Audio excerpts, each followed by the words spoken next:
3,000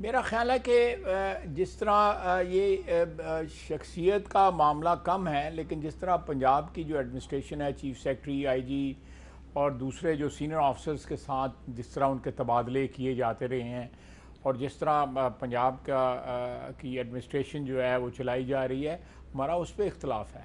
اچھا، کہ پاکستان کے 12 کروڑ عوام کا صوبہ ہے، اور اس میں 6 آئی جی 2 سال میں بدلے جا چکے ہیں، اور دونوں آئی جی اور سی سی او پی جو ہے نا، ان کے جو ہے نئے جو آئے ہیں، میں نہیں کہہ رہا، یہ تو ان کا جو پرسنل ریکارڈ ہے، جو پرسنل فائلز ہیں، وہ کہہ رہی ہیں کہ وہ ان کی ریپوٹیشن ٹھیک نہیں ہے۔ میں کون ہوتا ہوں کہنے والا؟ جو ہے میں ان کو جانتا نہیں ہوں۔ میں تو جو میڈیا میں ان کی پرسنل فائلز کی کاپیز آئی ہیں میں نے وہی پڑھی ہیں، میں ذاتی طور پہ دونوں کو نہیں جانتا۔ اور میرا خیال ہے Punjab deserves much better than this, کہ وہاں پہ ایماندار اور فرض شناس آفیسرز لگائے جائیں، چاہے اس چیف سیکرٹری ہوں، بیوروکریٹس ہوں یا پولیس آفیسرز ہوں، ایماندار لگائے جائیں۔ ہمارے ملک میں پچھلے کرپشن تو ہمیشہ رہی ہے، لیکن پچھلے 2 سال میں کرپشن کا سیلاب ہی آ چکا ہے۔ اچھا، اب خواجہ صاحب ایک اور ایشو ہے، وہ بڑا اہم ہے، جس پہ آپ نے آج بات بھی کی ہے میڈیا کے ساتھ۔ جب آپ کو یاد ہوگا کہ جب اسلام آباد ہائی کورٹ نے اور عدالتوں نے نواز شریف صاحب کے حق میں فیصلہ دیا تھا، وہ کہا تھا ان کو باہر جانا چاہیے، تو سب نے بڑا اپریشیٹ کیا تھا۔ اب اسلام آباد ہائی کورٹ کہہ رہی ہے کہ جی نواز شریف صاحب کو واپس آنا چاہیے، اور ان کو حاضری سے استثناء نہیں دیا اور ان کو اشتہاری بھی قرار دے دیا۔ تو اب کیا اب نواز شریف صاحب کو واپس نہیں آنا چاہیے؟ دیکھیں، بالکل قانون کا احترام جو ہے، اس کی روایت جو ہے میاں نواز شریف نے ڈالی ہوئی ہے۔ بصیرت وزیر اعظم و جے آئی ٹی کے سامنے پیش ہوئے، جو بھی فورمز بنائے گئے عدالت نے بنائے ان کے سامنے پیش ہوئے، ان کے بچے پیش ہوئے، ان کی بیٹی جو ہے عدالتوں میں پیش ابھی بھی ہو رہی ہیں۔ تو یہ ان کے دونوں بھتیجے، ایک بھتیجا اس وقت بھی قید ہے حمزہ، اور یوسف عباس قید رہا، میاں شہباز شریف قید رہے۔ تو میں قانون کے جو ہے کہ آگے سر خم کرنے کا جو ہے وہ روایت جو ہے، میرا خیال ہے میاں نواز شریف کی بہت ساری مثالیں آپ کو ملیں گی، اور آج بھی وہ بالکل 100% اس فیصلے کو جو ہے ہم اس کی کوئی خدا نخواستہ جو ہے اس کی خلاف ورزی یا جو ہے عدالت کا فیصلہ ہے، ہمیں جو ریزرویشن ہوگی ہم عدالت عظمیٰ میں چلے جائیں گے، اس کی اپیل لے کے چلے جائیں گے۔ یہی طریقہ کار ہے جو آئین اور قانون بتاتا ہے۔ لیکن اس وقت جو ہے وہ باہر بھی عدالت کی اس سے گئے ہوئے ہیں، اجازت سے گئے ہوئے ہیں۔ اس کے بعد جو ہے ان کی جو رپورٹس ہیں وہ فیڈرل گورنمنٹ نے اور پروونشل گورنمنٹ نے دونوں میں میڈیکل رپورٹس جو ہے وہ جو ہے ویریفائی کی ہوئی ہیں۔ میں بڑی ڈیٹیل سے جانتا ہوں کہ کس طرح ویریفائی کی گئی۔ نہیں، لیکن آج تو عدالت نے کہا کہ یہ جو آپ نے اب رپورٹس پیش کی ہیں، یہ ایک کنسلٹنٹ کی رپورٹ ہے، کسی ہاسپٹل کی رپورٹ نہیں، بات ہے 5 ہاسپٹلس میں رہے ہیں، ایڈمیٹڈ رہے ہیں کووڈ سے پہلے 5 ہاسپٹلس میں، اور یہ جو رپورٹ ہے یہ سرجن ہے، یہ اس کے پیڈ کے اوپر لکھا ہوا ہے کہ وہ سرجن ہے، اور بالکل ایک اوتھینٹک ڈیوڈ لارنس اس کا نام ہے، اور وہ ایک کوئی بھی ویریفائی کر سکتا ہے۔ آپ اپنی ایمبیسی سے آپ انڈیپینڈنٹلی پوچھ لیں کہ ڈیوڈ لارنس کے جو ہے کریڈینشیلز جو ہیں چیک کر کے بتائیں، جو آپ ہائی کمیشن سے پوچھ لیں۔ لیکن خواجہ صاحب آپ سب صحیح کہہ رہے ہیں، لیکن شہباز شریف صاحب نے بھی اور آپ نے بھی بہت ایشورنسز دی تھیں، اور آپ نے تو قومی اسمبلی میں فلور آف دی ہاؤس پہ ایک تقریر کی تھی، ذرا اس کا کلپ سن لیں۔ نواز شریف کو اجازت دیں، نواز شریف واپس آئے گا، میں قسم اٹھا کے کہتا ہوں کہ نواز شریف واپس آئے گا۔ یہ اس کے 84 ممبر یہاں پہ بیٹھے ہیں، یہ ضمانت دیتے ہیں آپ کو، اس ہاؤس میں ضمانت دیتے ہیں کہ وہ واپس آئے گا۔ جی خواجہ صاحب، تو پھر واپس جی میں آج بھی بالکل ضمانت دیتا ہوں، لیکن میں اس کی صحت یا اس کی جان کو خطرے میں ڈالنے کی بات نہیں کر سکتا۔ میرا وہ قاعدہ ہے، میں یہ کہوں کہ وہ بیماری کی حالت میں یہاں پہ آ جائے، وہ آیا اپنی علیل بیوی کو ہسپتال میں چھوڑ کے، وہ بھی اس کو قید ہوئی تھی، یہاں پہ اترتے ہی ان کو گرفتار کر لیا گیا، بیٹی کو بھی گرفتار کر لیا گیا۔ وہ بھی تو قانون کا ایک احترام تھا نا۔ تو جب آج سے 2 سال قبل جو ہے Nawaz Sharif can submit himself to law of the land اور دا کورٹس، تو آج اس کو کیا اعتراض ہو سکتا ہے؟ اگر ان کی صحت جو ہے دا مومنٹ ان کو اجازت ملتی ہے ڈاکٹروں سے، بالکل واپس آئیں گے، اور جو میں نے جو کہا ہے بالکل انشاءاللہ تعالیٰ۔ اچھا، اب اے پی سی بھی ہونے والی ہے 20 ستمبر کو، تو آپ نہیں سمجھتے کہ اگر نواز شریف صاحب واپس نہیں آتے تو آپ کو سیاسی طور پہ کافی نقصان ہوگا؟ سوالات اٹھائے جائیں گے، آپ اسی کا جواب دیتے رہیں گے؟ دیکھیں میری بات سنیں، نواز شریف 6-7 سال باہر رکھا، جلاوطنی میں رہا، نواز شریف واپس آ کے اس کا بھائی چیف منسٹر 2 دفعہ بنا، خود پرائم منسٹر بنا، کوئی سیاسی نقصان نہیں ہمیں ہوگا. نواز شریف از اے فینومنا، وہ ایک نظریے کا نام ہے، کوئی نقصان نہیں ہوگا. اے پی سی جو ہو رہی ہے تو اس کے بعد جو آپ کا نظریہ ہے وہ اس کا کیا رخ ہوگا؟ آپ نے حکومت کے خلاف کوئی تحریک چلانی ہے یا صرف جلسے جلوس کرنے ہیں؟ میں میر صاحب، اگر جو بھی ہمارا ایجنڈا ہے وہ ابھی طے ہونا ہے، اگلے 1-2 روز میں طے ہو جائے گا. آج بھی میٹنگ ہماری ہوئی ہے، کل بھی میٹنگ ہوئی ہے. ہم چاہیں گے کہ ساری پارٹیاں جو ہیں ایک متفقہ ایجنڈے کے اوپر جو ہے نا وہ ایگری ہو کے اور اس کو پاس کریں اے پی سی کے اندر. اے پی سی تو ایک وہ جو ایجنڈا پہلے طے شدہ ہوگا تمام پارٹیوں کا، اس کو فائنلائز کرنے کی ایک کارروائی ہوگی نا. تو اس میں میں جو آپ باتیں کہہ رہے ہیں یہ پاسبلٹی ہیں، یہ بالکل جو آپ کہہ رہے ہیں، لیکن ابھی تک کچھ فائنلائز میں صرف اتنا کہا کہ کچھ جلسے ہو سکتے ہیں. تحریک کی بات میں نے نہیں کی، تحریک کی لوگ باتیں کر رہے ہیں، لیکن میرا خیال ہے، میری انفارمیشن یہ ہے کہ بات صرف جلسوں تک محدود رہے گی. میں اسپیکولیٹ نہیں کروں گا. میں جو اس کو اس وقت چلیں انتظار کر لیتے ہیں، سیاسی طور پہ غلط بات ہوگی، لیکن آپ کے خیال میں اے پی سی کامیاب ہو جائے گی؟ انشاءاللہ. اچھا، اب میں نے آپ کی ایک ٹویٹ ہے اس پہ بات کرنی ہے. یہ آپ کی ٹویٹ ہے، اس میں آپ نے سرا لکھا طاقتیں تمہاری ہیں اور خدا ہمارا ہے، اور نیچے طالبان کا نمائندہ ہیں وہ کھڑے ہیں اور امریکی وزیر خارجہ کھڑے ہیں، ساتھ بھی آپ نے اللہ اکبر لکھ دیا ہے. اس پہ بڑی بحث ہو رہی ہے. فرحت اللہ بابر صاحب جو ہیں وہ بھی اس پہ کمنٹس کر رہے ہیں، ضیاء الدین یوسف زئی صاحب نے بھی بڑے کمنٹس کیے ہیں، کچھ اور لوگوں نے بھی کیے ہیں. وہ کہتے ہیں جی کہ خواجہ صاحب جو ہیں وہ جو نظام افغانستان میں وہ پسند کر رہے ہیں تو پاکستان کے لیے بھی وہی پسند کریں. لیکن یہ بھی بات ہے کہ اکثریت جو ہے وہ آپ کو سپورٹ کر رہی ہے. لیکن ایک بحث میں مختصر، میں زیادہ ٹائم نہیں لوں گا آپ کا. جب ویتنام کی جنگ چل رہی تھی تو ہم جلوس نکالتے تھے. ویتنام میں جو نارتھ ویتنام کی حکومت تھی، ہو چی من جس کے لیڈر تھے، وہ ان کے حق میں جلوس نکالتے تھے. میں کمیونسٹ نہیں ہوا، میری ساری سیاست آپ کے سامنے، میں کمیونسٹ نہیں ہو گیا. اگر میں نے ایک انٹروینشن ہوئی افغانستان میں 9/11 کے بعد، کوئی ثبوت آج تک نہیں ہے کہ وہاں سے کوئی ہائی جیکر جو ہے افغانستان سے گئے تھے اور افغانستان تباہ ہو گیا. اور میں اگر رزسٹ کیا ہے اس انٹروینشن کو تو ان لوگوں نے کیا ہے. میں ان کے جو طرز حکومت ہے یا ان کی ایڈیالوجی ہے، میرے ہم مذہب ہیں، میں بالکل اس لحاظ سے ان کا احترام کرتا ہوں. لیکن ان کی جو طریقہ کار ہے اس کے ہم بھی شکار رہے ہیں، پاکستان بھی شکار رہا ہے. لیکن ساتھ ساتھ میں یہ کہوں گا کہ اگر یہ میٹرنٹی ہاسپٹل کے اوپر حملہ کرتے ہیں تو امریکہ بھی برات کے اوپر بامبنگ کرتا ہے. میں اگر انٹروینشن کی مخالفت کرتا ہوں عراق کے اندر تو اس کا مطلب یہ نہیں کہ میں صدام کا یار ہو گیا ہوں. یا شام کے اندر جو ہے میں انٹروینشن کی مخالفت کرتا ہوں شام کے اندر تو میں بشار اسد کا حمایتی نہیں ہو گیا. یا لیبیا میں اگر امریکہ انٹروینشن کرتا ہے تو میں کوئی قذافی کا پیروکار نہیں ہو گیا. میں یہاں پہ اس خطے کے اندر امریکہ کی انٹروینشن کے خلاف ہوں. میرے بھائی، میرے برادر ملک ہیں، میرے مسلمان بھائی ہیں، چاہے وہ لیبیا میں ہیں یا شام میں ہیں یا عراق میں ہیں یا افغانستان میں، میرا دل روتا ہے. اگر اس کے سامنے کھڑے ہوئے مجھے ان کے ساتھ اختلاف آتا ہے، ان کی طرز حکومت کے ساتھ اختلاف آتا ہے، ان کے ساتھ یہ کھڑے ہوئے مستقل مزاجی کے ساتھ کھڑے ہوئے، جس طرح میں اور جن حالات میں یہ لڑے، میں سمجھتا ہوں کہ وہ اگر میں نے کہا ہے کہ اللہ تعالیٰ کی مدد ان کے ساتھ تھی، جو آج جو ہے یہ ملا برادر کھڑا ہے، دوسری طرف پومپیو کھڑا ہے، دا مائٹیسٹ پاور آف دس ورلڈ امریکہ، اس کا جو ہے وزیر خارجہ کھڑا ہے اور ساتھ ایک بے سر و سامان آدمی کھڑا ہے جو 8 سال آپ کی قید میں رہا ہے. میری قید کا مطلب ہے پاکستان کی قید میں رہا ہے. جناب والا، آپ نے کفار کے خلاف جنگ لڑی، پراکسی وار تھی، آپ اس کو جہاد کا نام دیتے ہیں. پراکسی وار تھی نا جو آپ نے سوویت یونین کے خلاف لڑی. کفار کے 15,000 بندے مرے اس جنگ کے اندر، 1.5 ملین 15 لاکھ افغان مرا اس میں. کیا وہ جنگ جسٹیفائڈ تھی؟ نہیں جسٹیفائڈ تھی. میرا تو یہ سٹینڈ ہے.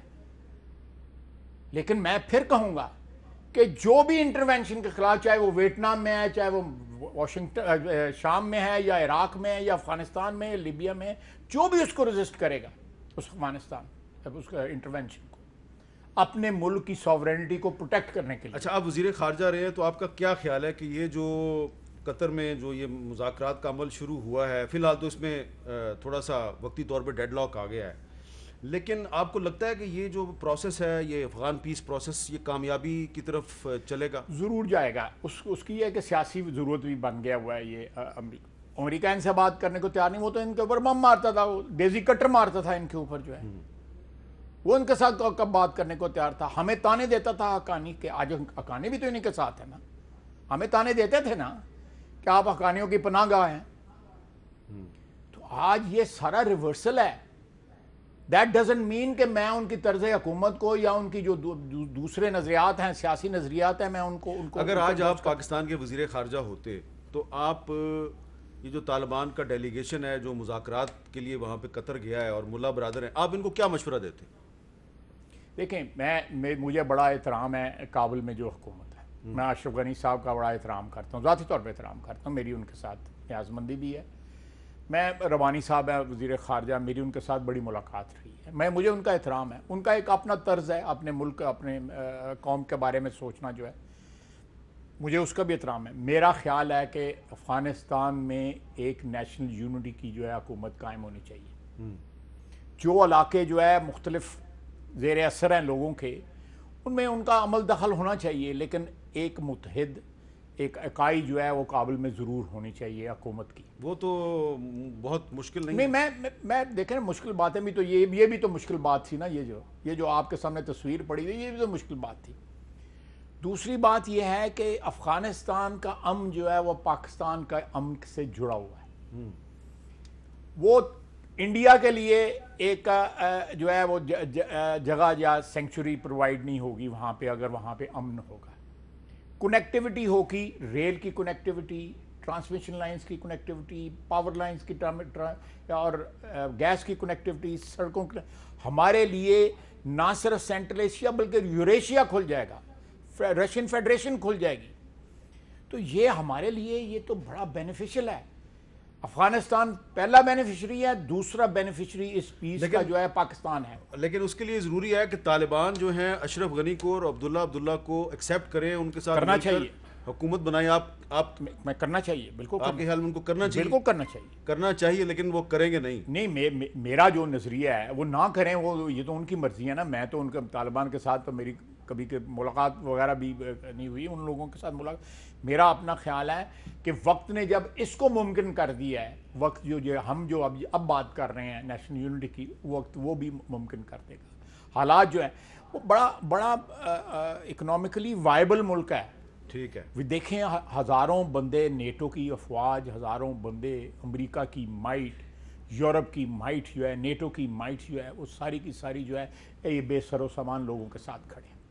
تو اگر میں نے ٹویٹ کر دیا تو میں نے تو حقیقت بیان کی ہے، پر دیٹ ڈزنٹ مین کہ جس طرح میں ویتنام کے لیے جلوس نکالتا تھا میں کمیونسٹ نہیں ہوا تھا، اس طرح میں کوئی جو ہے طالبان میں شامل نہیں ہو گیا۔ چلے قائد صاحب نے بڑے اچھے طریقے سے اپنا موقف بیان کیا، بہت بہت شکریہ۔ ایک وقفہ لیتے ہیں، وقفے کے بعد حکومت سے پوچھیں گے کہ خواجہ آصف صاحب تو تیار ہیں، سریعام پھانسی کا جو قانون ہے اس کو بنانے کے لیے حکومت کے ساتھ تعاون کے لیے تیار ہے، کیا حکومت بھی اس معاملے پہ کوئی تعاون کے لیے تیار ہے اپوزیشن کے ساتھ یا نہیں؟ وقفے کے بعد دوبارہ بات کرتے ہیں۔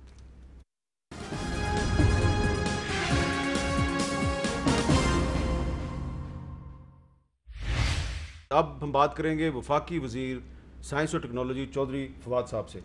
چودھری صاحب، آپ کا موقف جو ہے بہت سے معاملات پہ بڑا واضح، بڑا بولڈ ہوتا ہے۔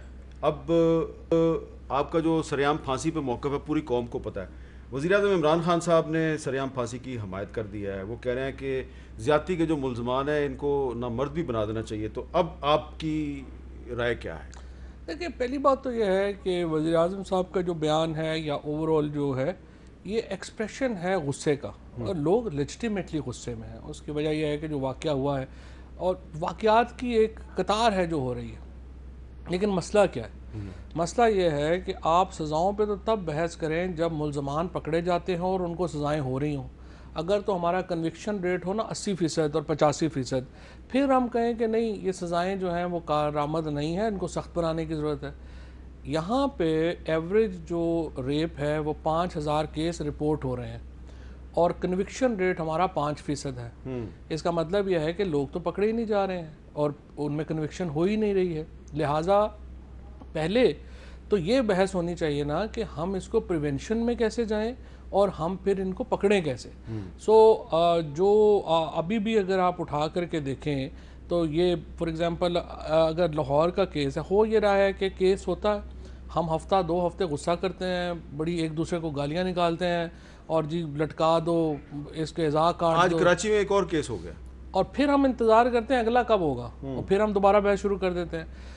جب تک دیکھیے، اور اس کا سلوشن جو ہے نا، اگر پھانسی سلوشن ہوتا تو زینب کے قاتل کو تو 2 ہفتے میں پھانسی ہو گئی تھی۔ اگر سنسار کرنے سے چیزیں ہوتی ہیں تو مدثر جو دوسرا تھا اس کو تو سنسار کیا تھا لوگوں کو، تو پھر اصولی طور پہ تو پھر نہیں ہونا چاہیے تھا۔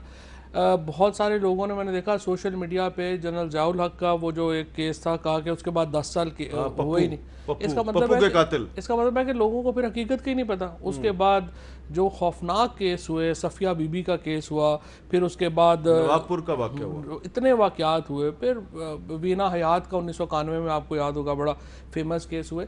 تو ایک لمبی لائن ہے کیسز کی جو ہو رہی ہے اور ہم اس کو نہیں روک پا رہے۔ آپ اپنے موقف پہ قائم ہیں؟ دیکھیں نا، دنیا میں یہ کہہ رہا ہوں کہ 193 میں سے 152 ملکوں میں تو پھانسی ہے ہی نہیں۔ یورپ میں تو پھانسی ہی نہیں ہے پورے میں، تو وہاں پہ پھر کیوں کرائم ریٹ جو ہے وہ ہم سے بہتر ہے؟ اور ریپ کیسز جو ہیں یا جس طرح سے، یہ اصل میں ایشو یہ ہے کہ اگر تو غصہ ٹھنڈا کرنا ہے اور لوگوں کو سر عام پھانسیوں پہ بھی لگائیں، پھانسیوں پہ بھی لگا لیں۔ میں صرف یہ کہہ رہا ہوں کہ اس سے مسئلہ حل نہیں ہوگا۔ ٹھیک ہے، جب تک آپ 4 جو شعبے ہیں، یعنی پولیس، یہاں رپورٹنگ نہیں ہوتی۔ 5000 کیس تو رپورٹ ہو رہے ہیں نا، 190 کیس ہے پچھلے سال صرف پنجاب میں گینگ ریپ کا، لیکن یہ وہ کیس ہیں جو رپورٹ ہو رہے ہیں، یہاں پہ رپورٹ تو ہو ہی نہیں رہے ہیں۔ جب تک، اور رپورٹ کیوں نہیں ہو رہے ہیں؟ لوگ پھر کہتے ہیں کہ پولیس والوں کے پاس جائیں گے، وہ پھر وہی آگے سے کہیں گے کہ پیٹرول کیوں ختم ہو گیا تھا۔ جب آپ اس طرح سے جو وکٹم ہے اس کو ہم ٹریٹ کریں گے، جب پھر اس کے بعد الٹیمیٹلی یہ جس طرح یہ کیس ہوا ہے عابد کا، کہ الٹیمیٹلی صلح ہو گئی ہے۔ صلح کیسے ہو سکتی ہے اس کیس میں؟ صلح کیسے ہوئی؟ صلح ایسے ہوتی ہے نا کہ جب پہلے تو دیکھیں، آپ نے پہلے تو جسم کا بوجھ اٹھانا پڑا، پھر اس کے بعد جب سوسائٹی کے، پولیس کے، میڈیکل لیگل والوں کے، یہ سوال پھر روح کا بوجھ بن جاتے ہیں۔ پھر آپ نے جسم کے بعد روح کا بوجھ اٹھایا، اور اس کے بعد 2 سال آپ جج صاحب کے بعد دھکے کھاتے رہے، اور تیسرے سال پھر ذہن دل کو یہی کہے گا نا کہ دفع کرو، جو صلح ہے کرو، جان چھڑاؤ، اس سے کس خاطر۔ اچھا، ایک اور بھی ایشو ہے جو یہ ہے کہ جی نامرد بنانے کی تجویز بھی ہے، تو آزاد کشمیر میں تو اس پر پچھلے سال قانون سازی ہو گئی ہے، تو ہم نے وزیر اعظم آزاد کشمیر سے پوچھا کہ اس قانون کی کیا تفصیلات ذرا سنیں، وہ آپ کو بتا رہے ہیں۔ شکریہ جی میر صاحب۔ وہ ایسا ہے کہ ہمارے وزیر ہیں اس کے مہاجرین جموں کشمیر سے، راول پنڈی سے، قادری صاحب، تو وہ جب ابھی منسٹر نہیں بنے تو انہوں نے پرائیویٹ ممبر کے طور پر جو ہے ایک بل انٹروڈیوس کیا تھا، تو بعد میں اس کو حکومت نے خود لے لیا، اور اس سال 3 جون کو ہم نے وہ بل جو پاس کیا، تو اس کو میں آپ کو سیلنٹ فیچرز بتا دیتا ہوں کہ اس میں یہ ہے کہ 18 سال سے کم عمر کے لڑکا اور 18 سال سے کم عمر کی لڑکی، ان کے ساتھ جو کوئی یہ جنسی جو فعل کا ارتکاب کرے گا تو اس کے لیے یہ ہے کہ اس کو 3 سزائے موت جرم کی نوعیت پر ہے کہ کس طریقے سے اس نے جرم کیا ہے، یا اس کو اسے جنسی قوت سے محروم کر دینا، یہ آپریشن سے بھی ہو سکتا ہے، اور اگر اس کی جان خطرے میں ہو تو پھر اس کو جو ہے نا ادویات دے کے کیا جا سکتا ہے، اور اگر کوئی اٹیمپٹ کرے گا تو اس کو بھی 10 سال کی سزا ہے۔ تو ابھی اس قانون کے بعد صرف ایک کیس آیا ہے، وہ اس میں ہے، ابھی تفتیش ہو رہی ہے، اور یہ جو ہے نا یہ براہ راست سیشن کورٹ میں چلان ہوگا، کسی نیچے والی عدالت میں نہیں ہوگا، اور اس کو جو ہے نا ہم نے یہ دیکھ بھال کے تاکہ یہ ڈیٹرنٹ کے طور پر بھی رہے اور ایسے لوگوں کو سزا بھی مل سکے، تو یہ قانون ہماری اسمبلی نے پاس کیا ہے۔ اچھا چوئی صاحب، یہ قابل عمل ہے یہ قانون؟ آزاد کشمیر میں تو ہو گیا یہ؟ نہیں فرینکلی اس پہ جو فاروق حیدر صاحب نے بھی پڑھا وغیرہ کوئی نہیں ہے کہ یہ ہے کیا۔ پہلی بات تو یہ ہے کہ میں آپ کو بتاؤں جو کیسٹریشن ہے نا جو میں نے پڑھا ہے یہ امریکہ کے کچھ ریاستوں میں اور ناروے وغیرہ میں یہ کیمیکل کاسٹریشن کا لا ہے. وہ پہلی شرط اس کی یہ ہے کہ وہ والنٹیئر ہونا چاہیے. اب والنٹیئر ہونے میں کیا ہے کہ یہ اس میں پرابلم جو اس پہ عمل کیسے ہوتا ہے. عمل ایسے ہوتا ہے کہ کینسر کی کچھ بڑی ہیوی ڈرگز ہیں جو بیسکلی تو کینسر میں یوز ہوتی ہیں, بٹ ان کا ایک سائیڈ افیکٹ یہ ہے کہ اس سے آپ کا جو کاسٹریشن ہے وہ ہو جاتی ہے, جنسی طاقت جو ہے وہ ختم ہو جاتی ہے. وہ دوائی جو ہے وہ ہر 3 ماہ کے بعد اس کو دیا جاتا ہے, اور یہ زیادہ تر والنٹیئر وہاں پہ کرتے ہیں جہاں بڑی لمبی سزائیں ہیں قید کی. وہ پیرول پہ رہائی کے لیے وہ لوگ جو اکیوزڈ ہے وہ والنٹیئر کرتا ہے کہ جی مجھے آپ کیسٹریشن کر دیں لیکن مجھے آپ رہا کر دیں.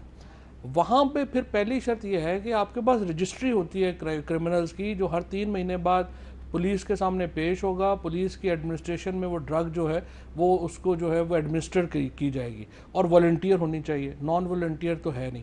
ابھی مجھے جو ہے اس کے اوپر جو فرینکلی ابھی تک میں نے جو پڑھا ہے مجھے نہیں لگتا کہ یہ اس پہ آسان عمل ہوگا, کیونکہ ادروائز تو پھر جو ہے وہ اس کا وہ بیسک ہیومن رائٹس میں آ جائے گا.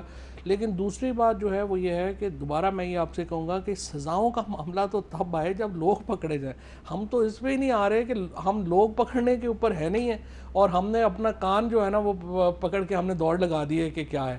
میں یہ کہتا ہوں کہ پہلے ہم اس کو تو دیکھیں کہ ہم کیسے کنوکشن ریٹس بہتر کریں گے, کیسے ہم لوگوں کو پکڑیں گے, کیسے ہم کنوکشن روکیں گے. میں آپ کو بتاؤں مثال کے طور کے اوپر ہمارے پاس دنیا کے 2 سب سے بڑے ڈیٹا ہیں پاکستان کے پاس. ہمارا ہر موبائل فون جو ہے وہ ہمارا فنگر پرنٹڈ ہے. ہم 20 کروڑ لوگوں کو آئی ڈی کارڈ جاری کرتے ہیں. اگر یہی 2 ڈیٹا ہم اچھے طریقے سے استعمال کر لیں تو آپ یقین کریں یہاں پہ جو ریپ ہے وہ ایلیمنیٹ ہو سکتا ہے, اور اگر ایلیمنیٹ نہیں ہو سکتا تو بہت کم تو ہو ہی سکتا ہے. پھر جو ہمارا رجسٹری ہے, پولیس رجسٹری, آپ یہ دیکھیں نا, یہ جو ایکیوزڈ ہے یہ 2 سال پہلے بھی رہا ہوا ہے, ہمیں پتہ ہی نہیں ہے یہاں کی پولیس کو. جب تک آپ کرائم رجسٹری نہ بنائیں, جب تک آپ کنوکشن نہ ہو, جب تک آپ کا جو تفتیشی افسر ہے وہ آپ کے ساتھ ایک ہمدردی نہ سمجھے, آپ اس ظلم نہ سمجھے, اس وقت تک آپ سزاؤں پہ تو بعد میں پہنچیں گے. پہلے آپ پکڑیں تو صحیح لوگوں کو. بڑی اہم بات کریں جی. فواد چوہدری صاحب بریک لیتے ہیں, اور بریک کے بعد جو آج اسلام آباد ہائی کورٹ کا فیصلہ آیا نواز شریف صاحب کے بارے میں, اس پہ بھی بات کرنی ہے. اور آپ کو پتہ ہے آج اسکول بھی کھل گئے ہیں, تو فواد چوہدری صاحب سے اس پہ بات کرتے ہیں. وقفے کے بعد دوبارہ ملتے ہیں.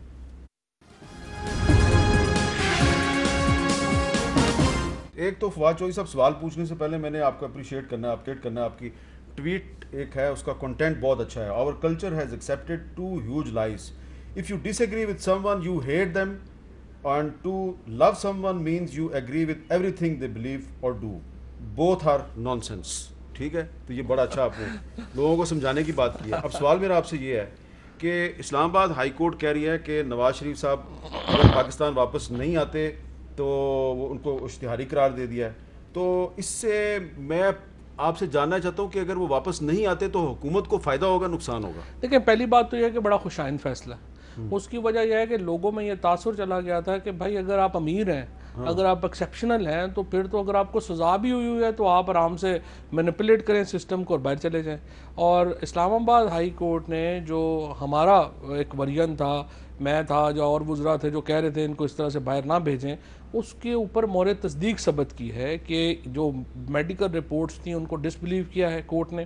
اور ہم پہلے ہی کہہ رہے تھے کہ یہ ساری میڈیکل رپورٹ جعلی ہیں, اور اس کے بعد انہوں نے جو ٹرائل کورٹ کا فیصلہ ہے اس کو برقرار رکھا ہے اور ان کو اشتہاری قرار دیا ہے. تو تھوڑا سا مداوا ہوا ہے عام آدمی کے جو زخموں پہ نمک چھڑک کے نواز شریف صاحب باہر چلے گئے تھے اور روز ایک تصویر اپنی باہر سے بھیج دیتے تھے کہ کم از کم پاکستان میں قانون ہے سب کے لیے, اور اب جو ہے وہ نواز شریف صاحب کو واپس لانے کے لیے کارروائی جو ہے وہ شروع ہوگی. وہ واپس کس طرح لائیں گے آپ؟ نہیں, واپس لانا اتنا مشکل نہیں ہے ان کو, اس لیے نہیں ہے مشکل کہ دیکھیں آپ پھر اسحاق ڈار کو کیوں نہیں لائے؟ نہیں, وہ ایڈمنسٹریٹو فنکشن, میں آپ کو صرف بتاؤں, ایک ہے تمام جو پاکستان میں باقی کیسز ہیں نا وہ نواز شریف سے مختلف ہیں. نواز شریف کنوکٹڈ کرمنل ہے, باقی سارے لوگ جو ہیں وہ کنوکٹڈ کرمنل نہیں ہیں, لہٰذا باقیوں کے معاملے میں آپ کو ایڈمنسٹریٹو ایکشن لینا پڑتا ہے. آج اسلام آباد ہائی کورٹ نے جو فیصلہ کیا ہے یہ جوڈیشل ایکشن ہے. جوڈیشل ایکشن کے اوپر جو کورٹس ہیں، یورپین کورٹس ہیں یا یو کے کی کورٹس ہیں، وہ زیادہ سینسٹیو ہیں بنسبت اس کے کہ آپ ایڈمنسٹریٹو ایکشن کریں. سو مجھے یہ لگتا ہے کہ یہ جو ایک فیصلہ ہے اس کے نتیجے میں بہت ایک جو ہے وہ فائدہ ہوگا. اچھا چوہدری صاحب، اسکول کھل گئے آج، تو والدین نے بچوں کو بڑے شوق سے اسکول بھیجا ہے. دیکھیں کہ اسکولوں میں آج کیا احتیاطی تدابیر کی گئی تھی، اور اسٹوڈنٹس کا آج ایک مسئلہ سامنے آیا، وہ کیا ہے وہ دیکھیں ذرا. 6 ماہ بعد اسکول کھلے تو طلبہ اسکیننگ اور ہاتھوں کو سینیٹائز کرنے کے بعد کلاسز میں داخل ہوئے. ماسک پہننا لازمی ہے. اسکولوں میں طلبہ رول نمبرز کے لحاظ سے متبادل دنوں میں آئیں گے. ہفتہ کی چھٹی منسوخ، اور بعض اسکولوں میں بریک بھی نہیں ہوئی. فیڈرل ڈائریکٹوریٹ آف ایجوکیشن کی جانب سے نصاب بھی کم کر دیا گیا. اسکول کے اوقات کار میں کمی، اب چھٹی 12 بجے ہوگی. کینٹین مکمل طور پر بند ہے. نیا لائف سٹائل ہے، تھوڑا چینج ہے، ہم سوشل ڈسٹینس رکھنا بھول جاتے ہیں. ماسک پہننا مشکل تو ہے لیکن اب پہننا پڑے گا. آج تو پاپا کے ساتھ آئے کیونکہ وہ بس کا ایشو ہے. سماجی فاصلے کے ساتھ کلاسز میں پڑھائی کا آغاز ہو گیا. بچوں کو بار بار SOPs پر عمل درآمد کا پابند بنایا جاتا رہا. بجائے اس کے کہ ہم 2 شفٹس میں اسکول چلاتے 50% آئیں گے تاکہ انٹری اور ایگزٹ پوائنٹ پہ بھی کنجیشن نہ ہو. اسکولوں میں تو حفاظتی انتظامات دکھائی دیے، تاہم تمام روٹس پر اسکول بسیں نہ چلنے سے طلبہ پہلے ہی دن مشکلات کا شکار ہوئے. اکثر اسکولوں میں ٹرانسپورٹ کی سہولت مکمل طور پر بحال نہ ہو سکی، جس کے باعث طلبہ پبلک ٹرانسپورٹ پر سفر کرنے پر مجبور ہیں اور انہیں صحت کے رسک کا سامنا ہے.